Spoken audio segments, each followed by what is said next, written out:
The CBS Radio Mystery Theater presents...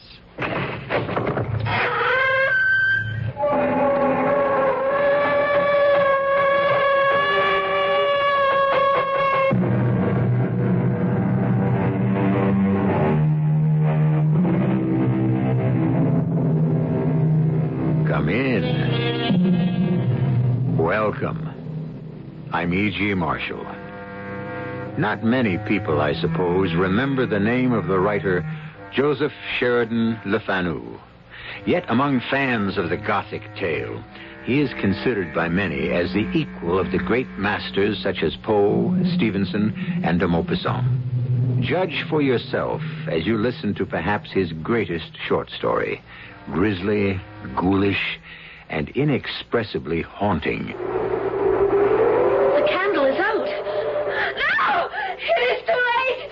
He has come for me! Don't leave her alone in the dark. The door! Oh, I can't budge it! We will break it down. No!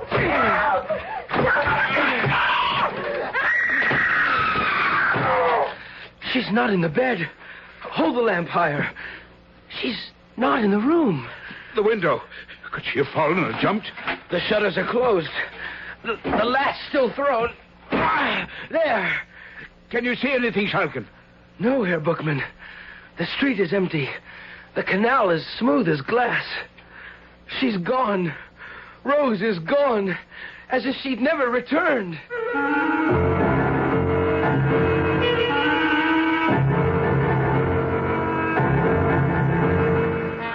Our mystery drama, Till Death Do Us Join, was written especially for the Mystery Theater by Ian Martin and stars Don Scardino and Roberta Maxwell.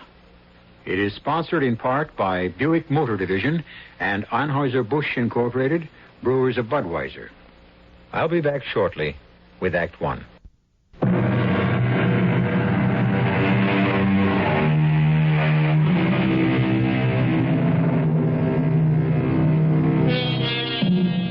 Of all the painting he must have done in his solitary lifetime, there exists today, in remarkable condition, only one canvas of Godfrey Schalken's, pupil of Gerard Bookman, who in turn was a pupil of the great Rembrandt. The picture represents a chamber in some antique religious building. Its foreground is occupied by a young woman of startling beauty, her face illuminated by a strange smile, half lovely, half evil. In the background is the shadowy form of a man dressed in the old Flemish fashion, propped up in a coffin, as though in a bed. A fascinating picture, and a chilling one. No one who views it can repress a shudder. Why? On the back of the canvas is a legend, written in cramped longhand by the painter, which may serve to explain why. They think me boorish, rude, and laugh at my slovenly ways and filthy habits. But they buy my pictures, for I am an artist beyond peer. My whole life I have devoted to trying to forget what I once was. The only life I have had is canvas and pigments, and a search for escape in the only fashion I can accomplish it.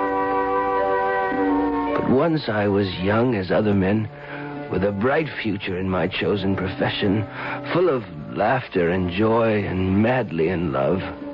Oh, there were barriers to overcome, impossible heights to scale, but with the hope and optimism of youth, I knew I could win out. How could I know that a force beyond any human strength would strangle my spirit, twist and deform my soul, and doom me to a lifetime of despair? Rose. We are alone, beloved? All the other students are gone. And Herr Bookman? He left the studio for home less than 5 minutes ago. I know. I only wanted to be sure I had made no mistake. How do you know? I had Jacob, the groom, drive me into Amsterdam today to shop for some silks. On the way back, I had him stop at his favorite beerstube to have a beer and groom the horses, whilst I took a stroll along the canal. I was hoping to catch you alone at the studio, and my prayers were answered when I saw my uncle climb into his carriage and drive off. My dearest one, if only I could declare my love for you openly. Oh, you will be famous very soon, and we are still young.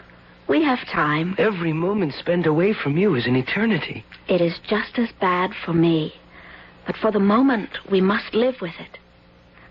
Come, let me see what you have been working on, my genius. No, it is in no shape. I cannot make it come right, and it is still only a sketch. But, Godfrey, you're wrong.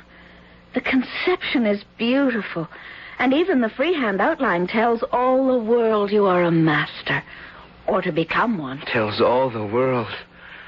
Well, perhaps you're right, for you are all my world.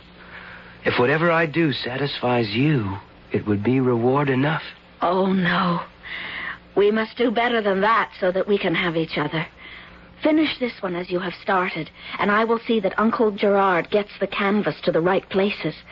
Once someone buys you, you will become a vogue. I know it. I feel it in my bones. Not in your heart? In my heart, what I feel is my love for a man named Godfrey Schalken. Will I ever be rich enough to make you my wife? Hold me, Godfrey. Hold me very tight. Rose. I want to believe. Help me to. In every way I can. Oh. But what happened? I don't know. A sudden chill, as if... The time. I must go. I would do nothing to set Macabre Bookman against us. Why can't I just go to him? No, I beg you. I know my uncle. He would only send you away, and then you would have lost everything. Me, his teaching, your future. Hush, my darling. Trust in God. And let us hope. I love you. I shall always love you. God give you grace. What grace has a God who keeps two lovers apart? Heaven forgive me. I meant it not. But the words had been said and could not be taken back.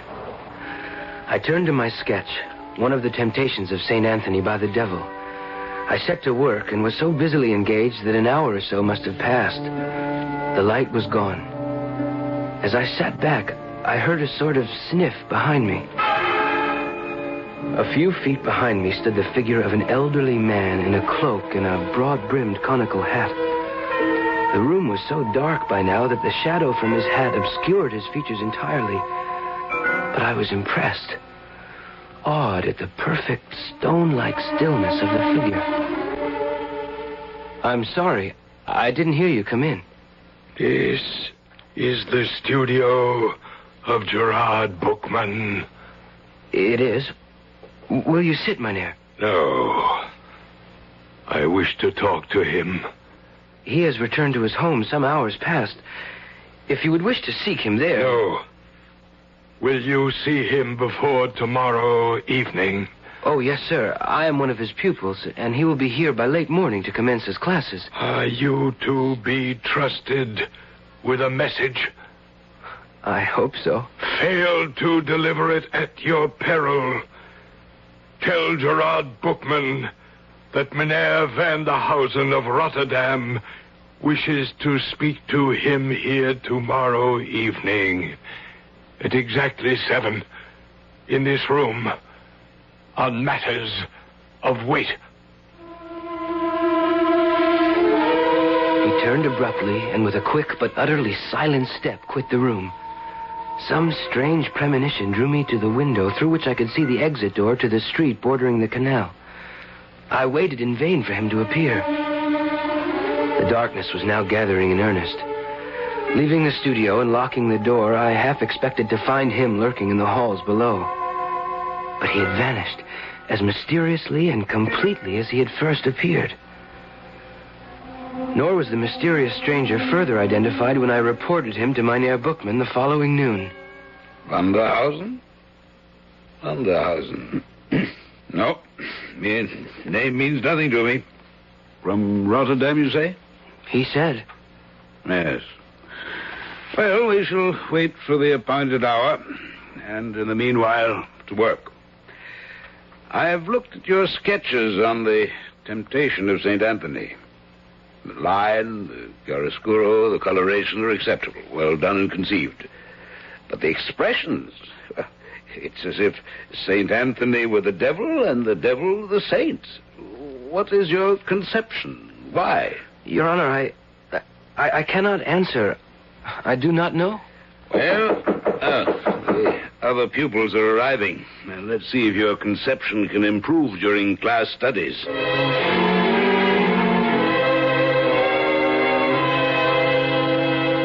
So, my poor Schalken. The others are all gone, and I had little time for you today. How went the canvas? I don't know, Master. I found it hard to concentrate. And so did I. Let's forget pigment and brushes a while and join me in a glass of brandy. It's been a long, hard day, and I have some strange premonition. This visitor you tell me to expect bears some ill tidings. Well, at all events, let's fortify ourselves against ill chance. Your health. Your health. At 7, you said. He said. Vanderhausen. Never heard of the man. What can he want of me? A portrait? A poor relation to be apprenticed? A collection to be evaluated? Well, you should soon learn. The Stadthouse is sounding the hour. I should leave. No. Stay with me, Godfrey. You're young and strong. And for some reason, I have a foreboding about this mysterious appointment. Well, the clock has ceased. I shall not wait too long for... He seems to be here, sir. I'll go. Let him in. By your leave, young sir. You are Gerard Bookman? I am. I have the honor to address Mynheer Vanderhausen of Rotterdam. The same. I understand your worship wished to meet with me, and I'm here, as you see, by your appointment. It is well. Is that a man of trust? Well, he's my prized pupil, of course. Yes. Well, then let him take this box of leather and get the nearest jeweler or goldsmith to value its contents. Why? That I will explain to you alone. But I wish him to return with a certificate of the value of the contents. That is a strange request, Mynheer. May I ask the reason? When we are alone. And I think Jan Spuyten in the next street will still be open. Godfrey, will you gratify the gentleman's wish? Your wish, sir. I will take as little time as I can. I had in my hands a small leather case, about 9 inches square, surprisingly heavy for its size. I was less curious about its contents than the conversation I was about to miss. If I could even have dreamed of its subject and the consequences. But how could I? Instead of clairvoyance, I reacted normally to my master's order and sought the information I had been asked to get. Who is it? Godfrey Schalken, pupil of Master Gerard Bookman. Were it not for your master's good offices and the designs he presents me with, neither God nor the devil would persuade me to open up at this late hour. Well, what is it, young sir? My master bid me bring the contents of this leather case to you for evaluation. That scuffed and crumbling jewel box? What nonsense. Still, by its antiquity, it's curious and challenging.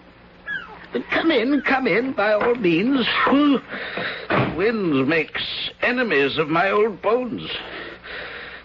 What is the urgency that prompts this haste? I know not, Mynheer Spuyten. Well, then let me see.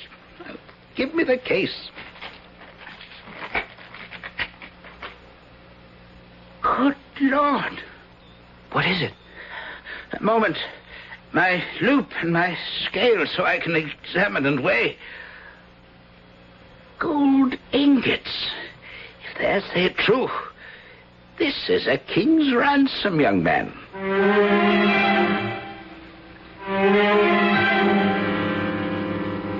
If Godfrey Schalken had only known, or guessed, he might have been tempted to seize the fortune in gold ingots and bury it in Amsterdam's deepest canal. For the contents of that scuffed, scraped case, soiled with age, were to turn his life about and transform him from a young, carefree man to the bitter, hating wretch who painted with the flair of the gods. I'll be back shortly with Act Two.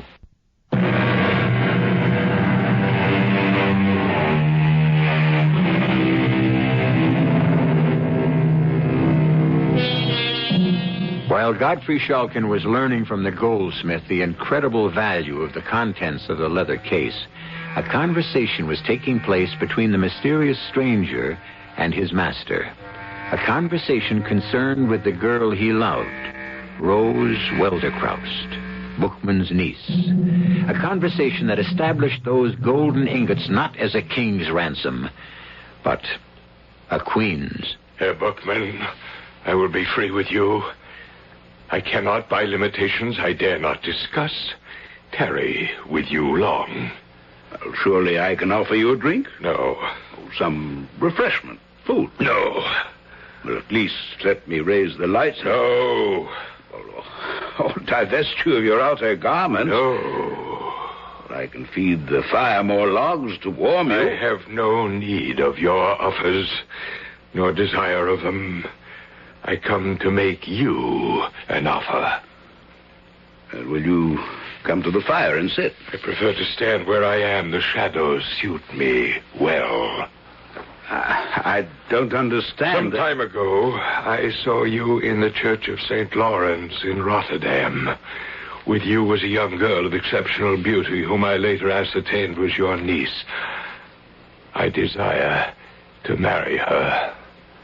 Without meeting her, conversing with her, just from one glimpse? That was enough to convince me she was the woman I desire to share my future with. But Rose... If I can satisfy you that I am wealthier than any husband you could ever dream for her, I expect that you, Herr Bookman, will forward my suit with your authority. And I must add that if you are to approve my proposal, it must be here and now, for I can brook no delays. You're extremely arbitrary, Mynheer. I am constrained to be. I offer no apology. I did not ask for one. You might reasonably have. My circumstances are such that I have none to offer. You must be aware that my niece has a will of her own, and may not acquiesce in what we may design for her advantage. The young man I sent out with a packet will return shortly. That will prove the evidence of my wealth and security for your niece's life. I promise you it will be 10 times the fortune she could expect. All of it in the interest that accrues shall be hers as long as she lives. Can I be more liberal? Well, if what you tell me is true, of course not. As to my respectability, you must take that for granted, at least for the present. I buy my name and reputation with what you're about to discover about me. My wealth. You must give me a moment to think. I remind you again, my time is limited. I will not pledge myself unnecessarily. But you will if it is necessary, and I consider it so. A testy old gentleman determined to have his own way, eh?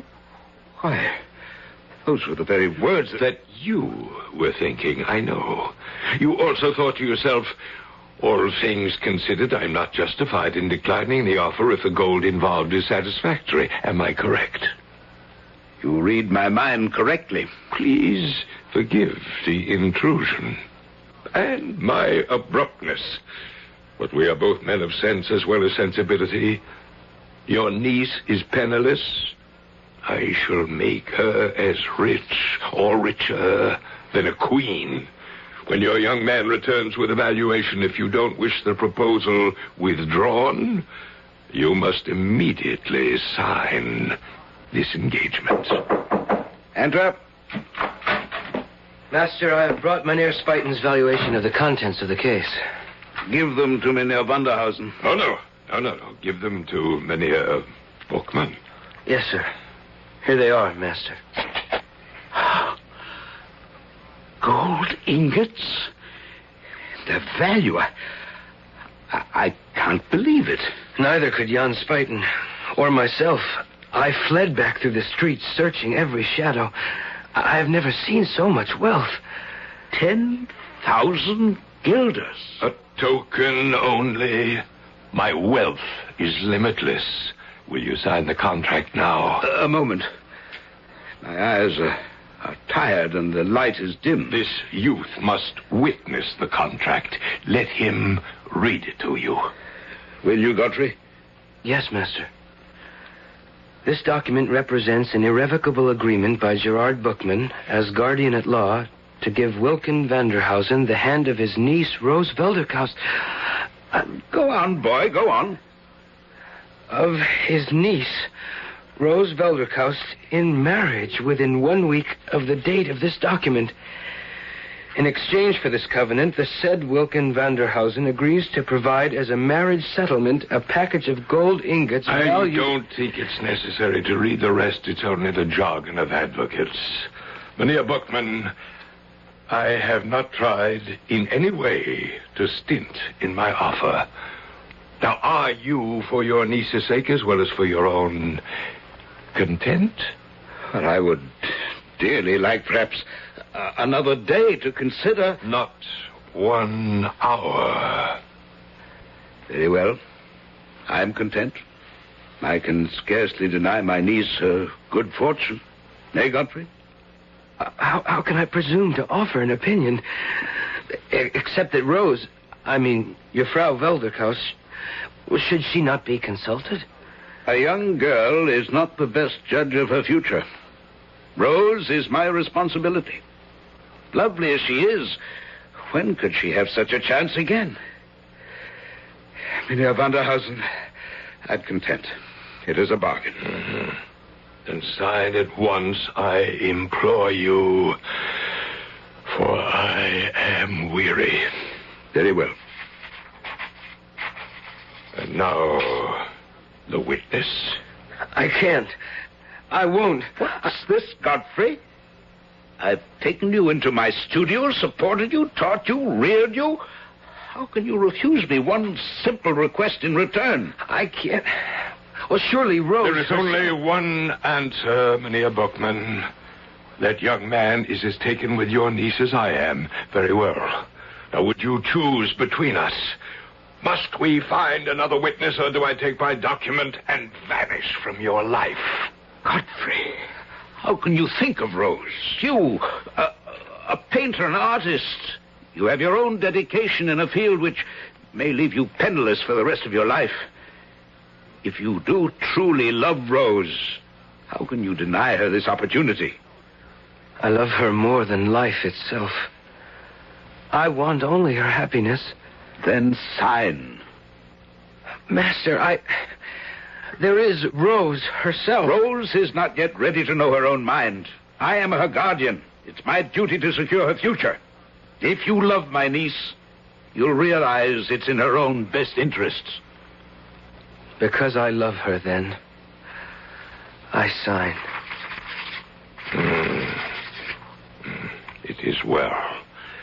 I will take the contract, and you keep the gold.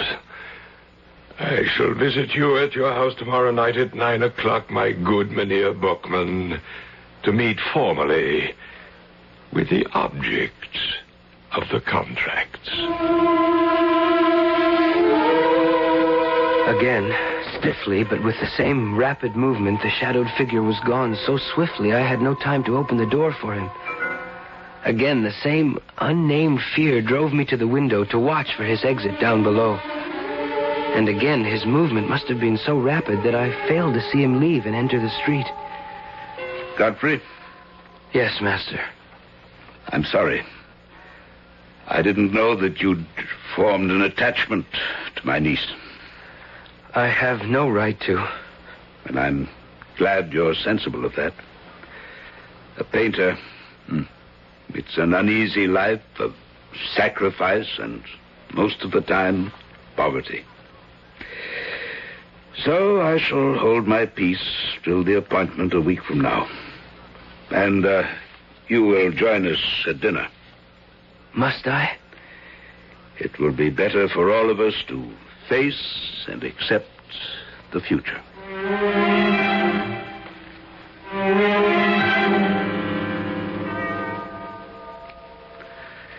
It's striking 9, Rose. Is all arranged? As you see, Uncle.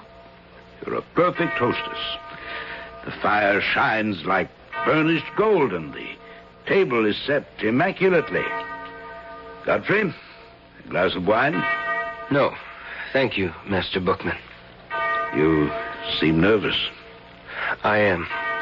I hope you're not going to lose control of your feelings. It isn't that, Master. Then what? I can't quite explain it. A strange foreboding. You feel it too. Does Rose know what the occasion is? No. Then it is not too late. I've signed the contract. My word alone is its bond. But the paper is the final arbiter. Then there is no escape. Escape from what? A marriage settlement beyond my wildest dreams for my brother's daughter? I commend you to control your foolish dreams. I've done what must be done. And our guest is here. Rose? Yes, Uncle. Come stand by me to greet our visitor. Yes, Uncle.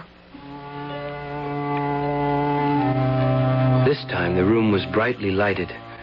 This time the mynheer had to shed his outer garments. This time we could see his features for the first time. His undersuit was a rich sable garment, his stockings of dark purple, his feet enclosed in shoes adorned with roses of the same color. His hands were enclosed in gauntlets, his hair long enough to rest on a plaited ruff. So far, all was well. But the face was a bluish, leaden hue, such as metallic medicines sometimes produce. The eyes muddy white and startlingly prominent with the glaze of insanity, and the lips a deep purple, almost black, twisted in a sensual, malignant, almost satanic fashion, such as my unwilling fingers had wanted to trace on the face of my Saint Anthony. The effect was so startling that for a long moment no one could speak. It was as though some devilish humor had dressed a corpse from the grave and invigorated it far enough to walk and talk and enter a room with the living.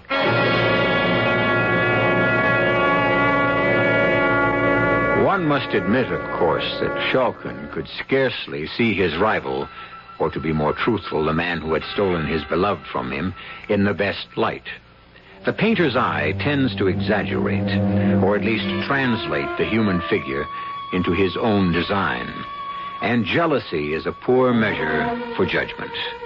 When we return shortly with Act 3, we will be able to make our own assessment of this strange and devious story.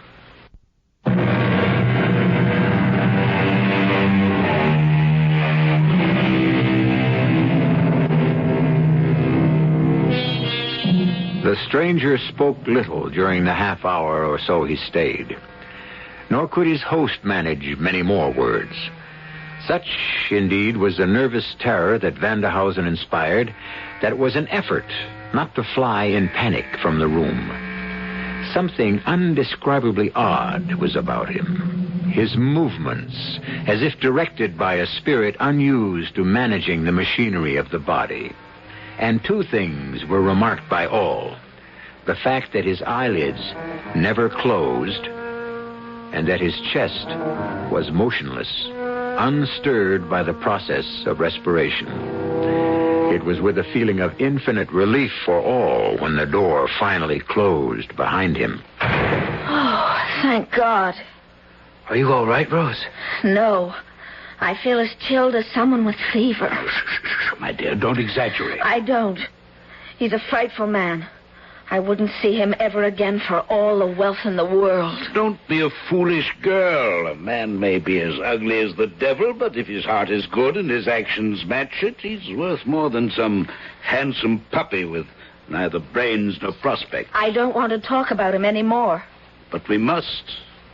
The man is wealthy, liberal, and withal good-hearted. He has sued for you as his bride. His bride? It is my duty to see you well bestowed. I promised your father on his deathbed that I would make sure of that. Uncle, not that man. Enough for tonight. There are no decisions to make beyond the fact that it is time to retire. Godfrey, I shall see you in the morning. Yes, Master. Good night, Frau Welderkaust. No need to be so formal. Rose. And good night, Godfrey. Don't look so troubled. Nothing has changed. My walk home will be lighted by that knowledge. Good night, Master Bookman. Good night, my boy. And remember, you're an apprentice painter.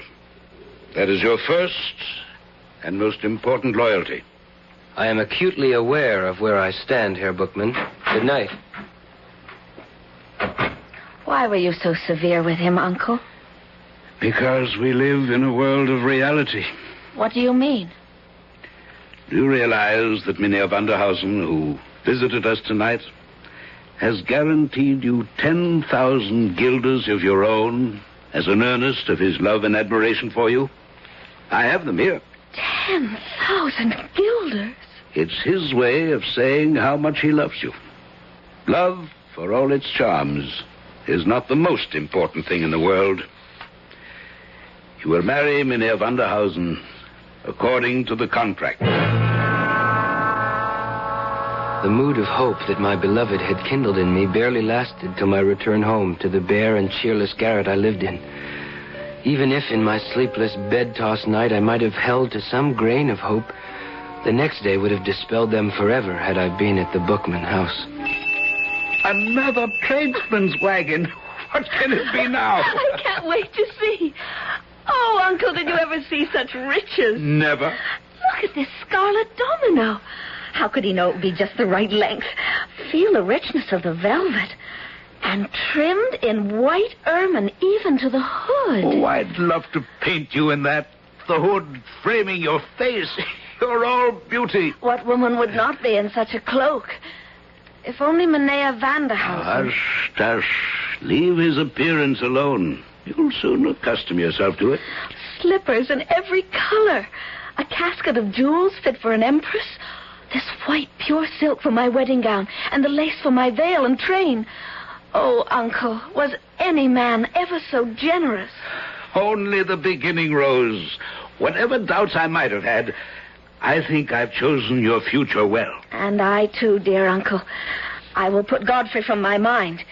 In fact, he is already fading. Look at this necklace. This emerald pin. Oh, thanks to you, dear Uncle. I may be the luckiest girl in the world.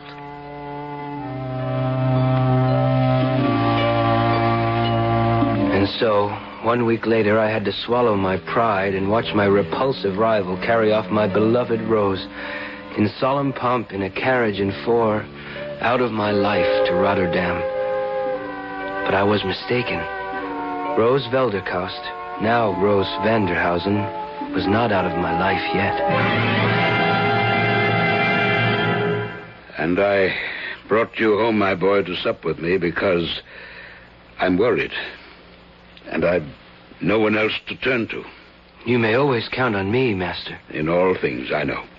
In particular, this one. Contrary to all promises freely exchanged, it's 4 months since I've heard of my niece.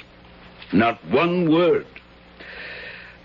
I'm too old to travel. Will you then be my emissary and take this letter to the Boom Key to inquire after my niece? If you desire me to. I do. You shall stay the night and take the coach for Rotterdam on the morn. I will issue you such funds as you need, and I pray you return post-haste with what word of comfort you can bring me. I will waste no time. I promise you.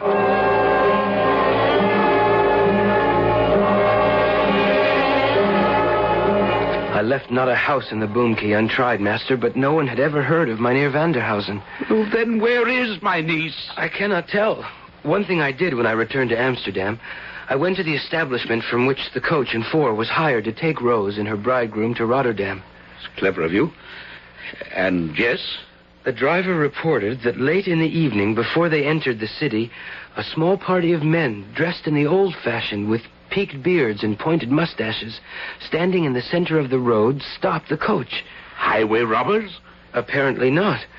Mynheer Vanderhausen seemed to have expected them, and he handed Rose down from the carriage and into an ornate, hand-carved but ancient litter, which the men lifted and bore off into the night. The driver making no attempt to stop them? No, since there was threat of force. All was as if it had been arranged, except... Except what? Except that Rose was weeping bitterly. Oh, dear Lord. What have I done? What can I do to reach her or help her? Jacob has already retired. See who that is, boy. At once, master. Rose! Oh. Dearest Rose, what is it? Wine! Wine, quickly, or I am lost. Master, she is distraught. Rose, my dearest, here. Here, drink. No food. Please, God, at once, or I perish. I'll cut some meat. Give it all to me. Send for a priest with all haste. Or in spite of all, I am not safe until he comes.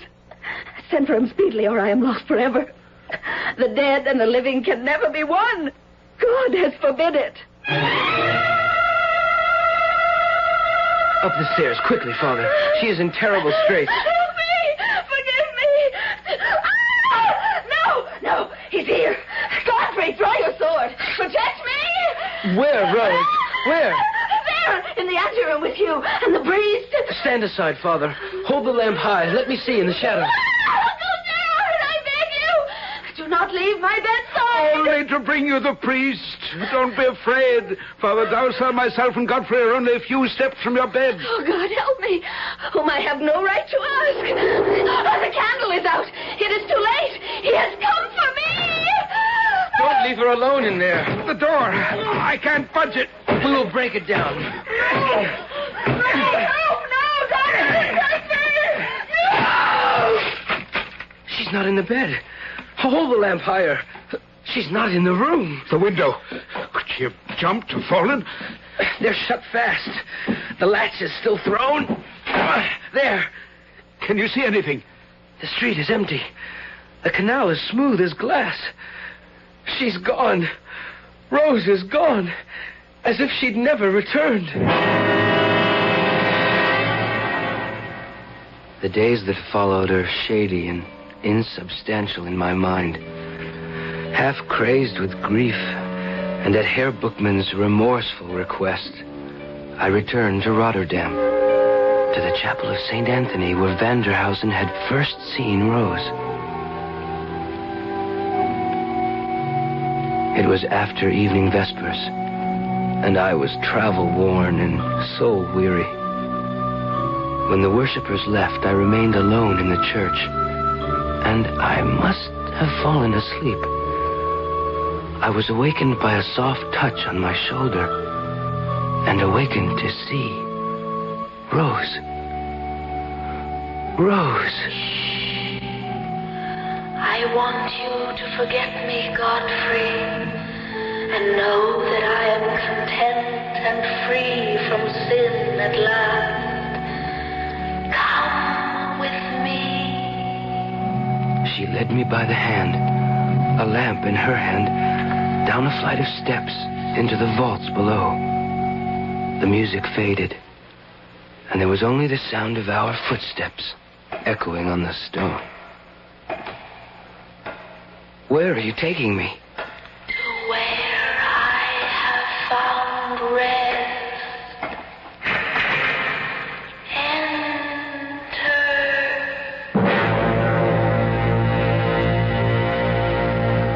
The room was a bedroom, richly furnished. Its main feature, a great 4-poster bed, the curtains drawn. She crossed to them, smiling, and said, You see, we are united at last, my husband and I. Sitting bolt upright on the bed, held in its position by the pillows, was Mynheer Vanderhausen. The costume I recognized. The face, what was left of it, was still livid as I had first seen it. But by now the bones showed through the decayed flesh. The hands were little more than the claws of a skeleton. Exhausted as I was, overcome by emotion, the room suddenly swayed, and I lost consciousness.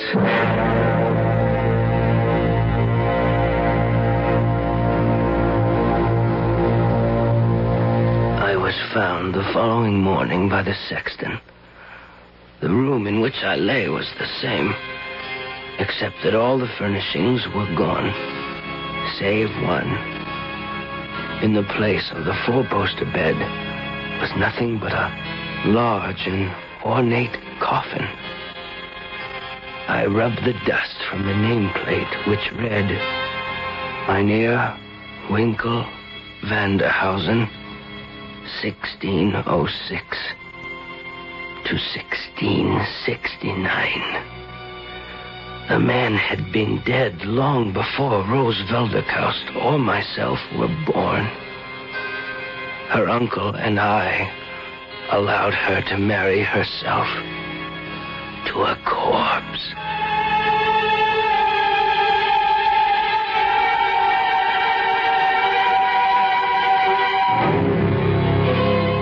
A sad and terrifying story, not calculated to make sleep any easier tonight, and yet a fascinating and absorbing one, as all of us are drawn irresistibly to the macabre. Besides, of course, it wasn't true. Or was it? To Godfrey Schalken's dying day, it was for him. So, who is to say that it couldn't have happened? Not I. As I said in the beginning, you make your own judgment. I'll be back shortly.